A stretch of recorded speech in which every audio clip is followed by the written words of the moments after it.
Good evening, everybody. Welcome to the 2-3 BenZone. My name is Ben Cornett.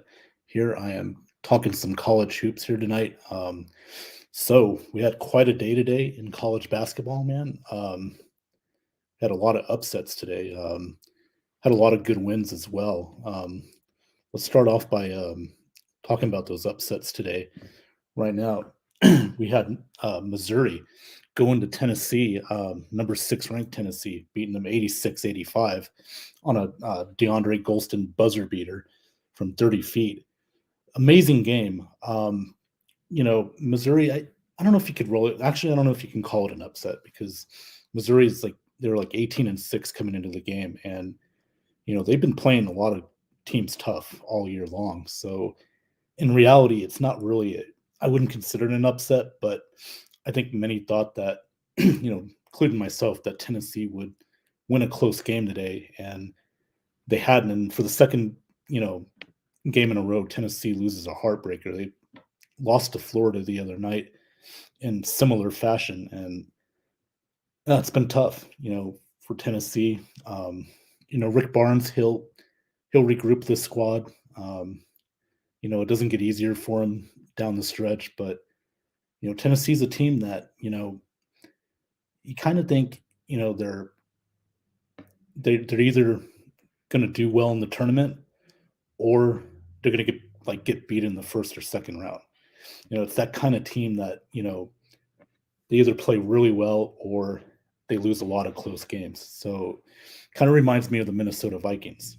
They either win big or I'm sorry, Buffalo Bills. They either win big or they lose close games. And Missouri, they came with it today, played great defense.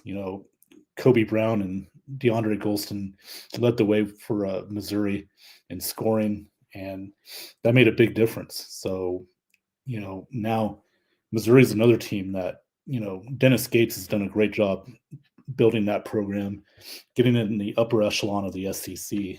And I'll tell you, man, they're a team I would not want to play in March, especially, if they're like a 6 or 7 seed, they can knock off a 2 seed and go to the Sweet 16.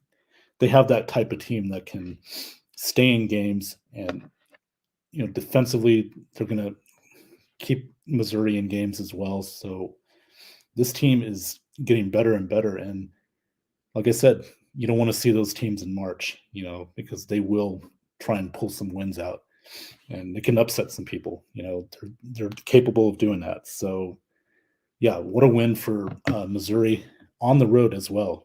So that's going to help them even further. Give their even more confidence as they head down the stretch of the SEC schedule and then into March. So big win for Missouri. Congratulations to them.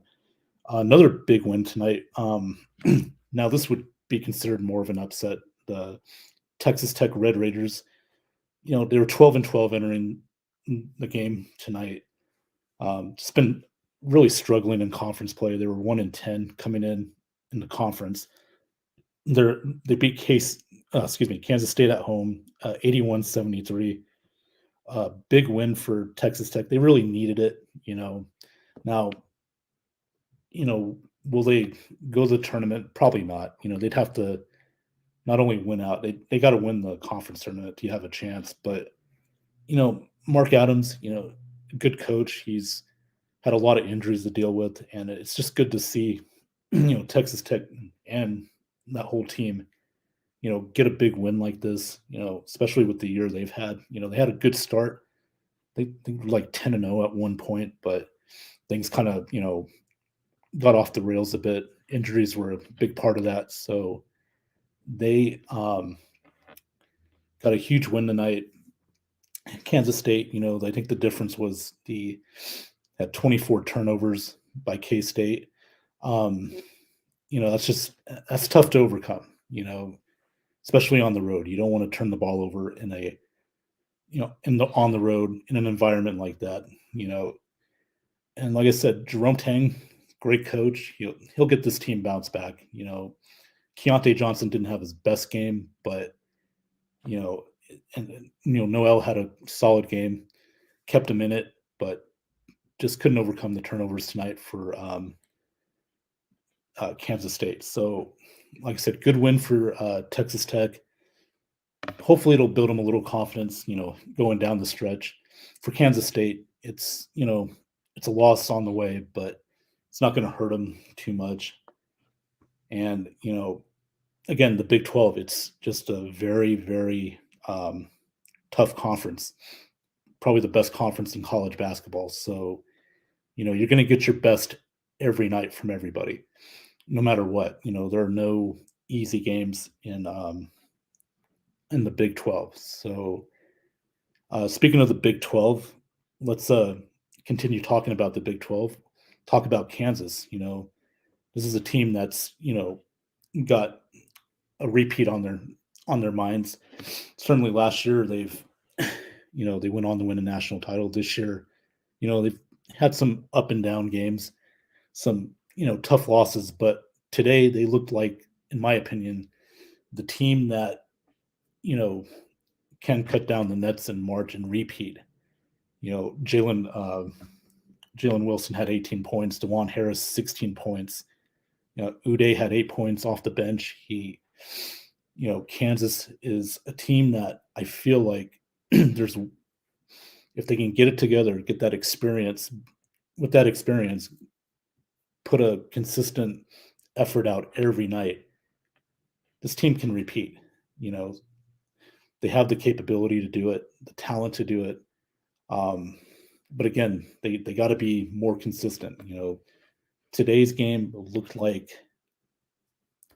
the Kansas team that we've come to expect, that we know that can um, go on and have a big tournament and cut down the nets in April. So uh, if you see that effort again, Jalen Wilson and DeJuan Harris, they're the engine that makes this vehicle go. So watch out for them. If they get hot, um, it's going to be a long road for other teams if they have to go up against them. And for Oklahoma, I mean, Porter Moser, there'll be better days for him. Right now he's got a young team. He's trying to build a foundation over there in Norman. So you know they'll get better and better. It's going to take time, but Oklahoma's a team to watch out for, and I think Porter Moser is going to right the ship there.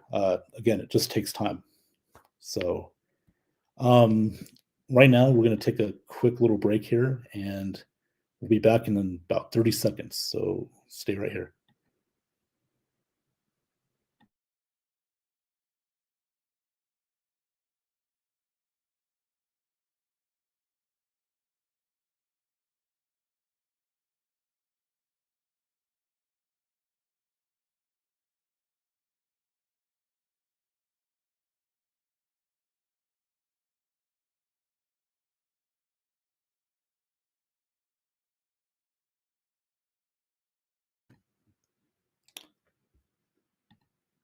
And welcome back here to the 2-3 BenZone. Here, talking college hoops, talking about a big day in college basketball.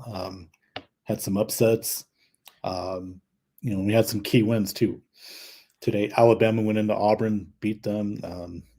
Auburn's a very good team. Uh, a good team, not great, but very good when they can be. Alabama just keeps getting better and better. So, you know, what can you say? Nate Oates doing a great job there. Alabama, um, a big road win as well. It's going to be tough for anybody to face Alabama. Uh, that's a big win there. But I think the game everybody wants to talk about, that had, I guess, some controversy in it, was the Duke Virginia game. Eighth ranked Virginia took on Duke. Very good game. Um, there was runs by both teams. They had, like, Virginia had a 19-9 run. Duke had a 20-5 run. So they went back and forth, especially in the second half. But what people are going to be talking about was the play where Kyle Fliplowski went to the basket, and they called a foul originally, but on the replay, it showed that the body contact happened after the block on the ball. Um, Now, I'm sure Duke fans will say, should have been a foul. Definitely, it's you know definitely arguable, but um, the refs overturned the call, and we went to overtime. And Virginia took care of business in overtime, 69-62. Armand Franklin, he had 23 points. Kahee Clark, he also had 16 points, 5 assists that led the way for the Cavaliers, and they get a excuse me, a big win in the ACC. So, um, yeah, again, Flipowski, you know, tough call. It happens. Um, but I think the key for Duke tonight, they had 22 turnovers, and it's like Kansas State. When they had 20 turnovers, they had over 20 turnovers in the game. Duke had 22, and that's always tough to overcome. You're not going to win many games turning the ball over that many times. And, Virginia is a very good defensive team. They're going to make you pay for those mistakes. So, yeah, to me, if you want to blame the loss on something, you got to blame, if you're Duke, you got to blame that on the turnovers. And, I know Jeremy Roach had a good game. He kept him in it with his good shooting. But again, the turnovers are going to get you every time. So, yeah, but a good win for Virginia, and they'll move on. Duke, they'll be fine. Tough first year for Mr. Shire, but he's got a lot of talent around him. Jeremy Roach is a great player. So is Flipowski. There'll be better days ahead for them. So, with that being said, also right now, game's about over with in Palo Alto. Stanford is going to beat Arizona, number 7 or number 4 Arizona. And yeah. Yep, Stanford wins 88-79. Big win for Stanford. You know, tough year for them. They're 11-14 now, but for Arizona, one of those nights, where defensively they um, allowed a very average Stanford offense, 88 points. And I don't know the whole stats on that, but I'm sure there were some turnovers in that game. Arizona still got 79 points, but again, Arizona is usually a lot better defensive team than that. I think opponents only average like 50 something points on them tonight. Stanford gets 88. So something tells me that it was either turnovers or Stanford, maybe they were hitting their shots. Sometimes that could be the case. Yeah, so that's a big win there for Stanford. Especially it's like Texas Tech. These two teams have had tough years. Stanford's a little more younger, inexperienced, so not so much the injuries, but but good win for them. Good win for Jared Haas and his program, and for Arizona again. You got to dust it off, move on to the next one. The Pac-12. There's going to be some upsets. This was an upset tonight, so let's see. Let's read a few comments. Scott is always first. Thank you, Scott. And your Missouri Tigers, yep. DeJuan Golston again hit the 3-pointer from about 30 feet. What a win for them. It's a good win for him, Scott.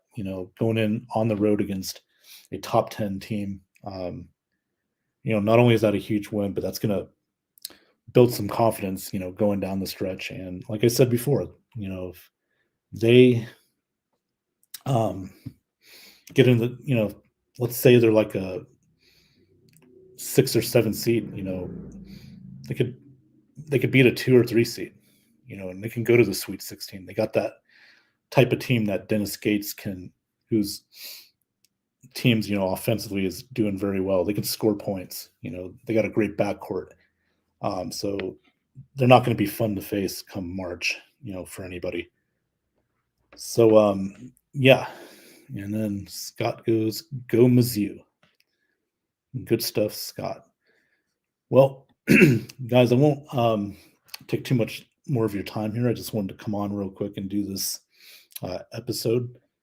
I know, the last, I think it's been the last 10 days that I've since we last did an episode of this, the 2-3 BenZone. But again, this was a good day in college hoops. A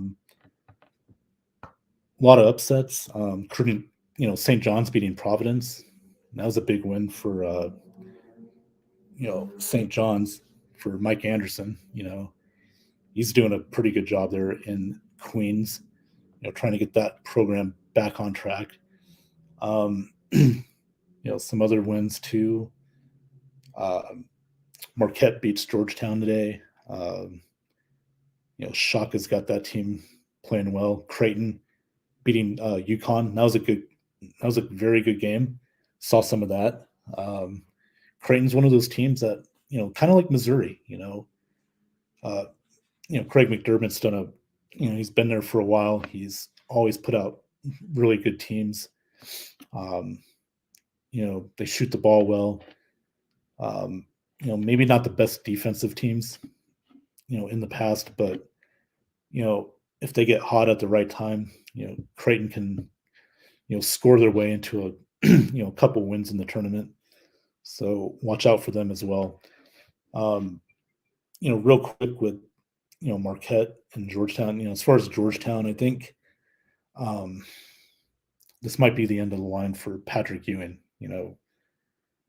He's really struggled this year. I think he only has one Big East win in conference play, and they had that nice run last year where they won the conference tournament, went into the NCAA tournament. But for Ewing's entire tenure there, they just haven't really been able to, get to that level where teams like Providence, until this year, Villanova, they just haven't been really relevant, and really since the late 2000s. And it's a real shame because Georgetown's a very, very historical college basketball program. You talk about Patrick Ewing played there, Alonzo Mourning, Allen Iverson, um, you know, both John Thompson and his sons, they coach there. So it's a very rich college basketball program that has just really fallen on flat times. And it just seems like to me right now that um, Georgetown may go into a different direction. It's just not working out with Ewing, and it's a shame because I felt like this would be a good hire for Georgetown a few years ago. Ewing could, he brings that Georgetown rep, that that toughness, but it's really been anything but. There's been recruits that have left to go to other schools. You know, rumor has it that it's because of Ewing. It's his coaching style. It's etc. I think Scott Thaler, if you're still watching, like one of the Missouri players, transferred from Georgetown, had an issue with Ewing. So it may be time to turn the page on that era and move on and try to get a new coach because it's just not working out with Georgetown. I'm not a Georgetown fan. I just feel like this program, being you know a historically good basketball program, has it's a shame that they've fallen on hard times. So hopefully they can get back on track the next few years and make the Big East great again. Because remember, Connecticut just came back to the Big East last year. You got Villanova, with Jay Wright retiring, and with a new coach there, they're trying to get back on track slowly. Kyle Neptune, he'll get it going again. Um, you know, Providence with Ed Cooley, they're they've been one of the top teams in the Big East the last several years.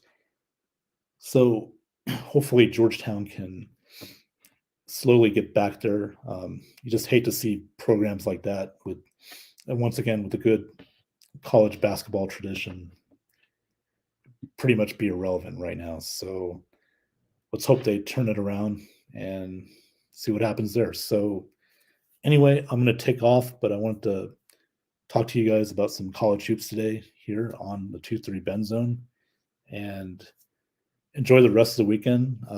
We got the Super Bowl tomorrow. I know that's not college basketball related, but I'm sure a lot of you college basketball fans are also football fans. So watch the big game tomorrow, and should be some college hoops on tomorrow as well, right before that. So anyway, I'm taking off. This has been the 2-3 BenZone with me, Ben Cornett, and I will see you guys later on. Take care. Have a good weekend.